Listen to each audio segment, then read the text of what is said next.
June 2018। পাহাড়ি অঞ্চলে বর্ষাকাল বড় ভয়ঙ্কর, প্রায়শই ধ্বংসের বার্তা নিয়ে আসে।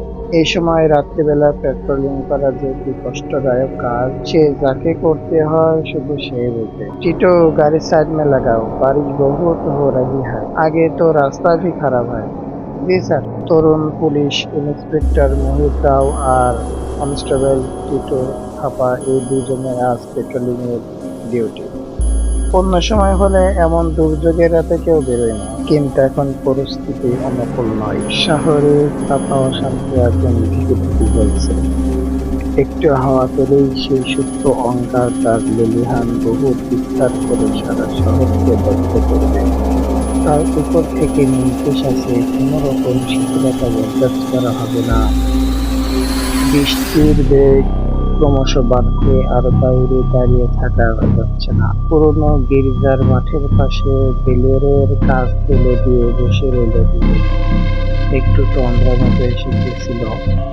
গাড়ির কাছে পড়বে পড়িয়া আঘাতের শব্দে নির্বাচ্ছন্ন ভাব বের হয়ে সচকিত হয়ে উঠে দুজনে। গাড়ির ভিতরে আলোয় অনুমান করল যে হাত দিয়ে ক্রমাগত চাপতে চলেছে। বিস্মিত মোহিত চিঠুর দিকে তাকালো। স্যার, जो लगता है कोई मुसीबत में है, मदद मांग रहा है। Your right. গাড়ির কাছ নামিয়ে মোহিত বলল, কোন হাই? প্রত্যুত্তরে ঝড়ো বাতাসের ছনছন আওয়াজ ছাড়া কিছুই ফেরত পেল না সে।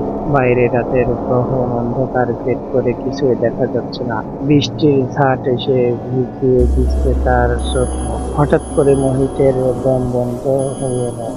একটা বজ্রমুষ্টি তার গলায় চেপে বসে। স্যার, কি কিয়া হুয়া? টিটো চিৎকার করে উঠে মোহিতকে বাঁচার জন্য ঝাঁপিয়ে পড়ল, কিন্তু পরমুহূর্তে সেও বাপ্রুদ্ধ হয়ে গেল। আধার রাতের আগন্তুক তার অন্য হাতটা দিয়ে চেপে ধরেছে টিটোর গলা। তার লম্বা তীক্ষ্ণ নখ বিদীর্ণ করে দিচ্ছে টিটোর গলার চামড়া। অমানসিক শক্তি তার শরীরে। দুই শক্ত সমর্থক যুবক ছটফট করতে করতে এগিয়ে গেল মৃত্যুর দিকে।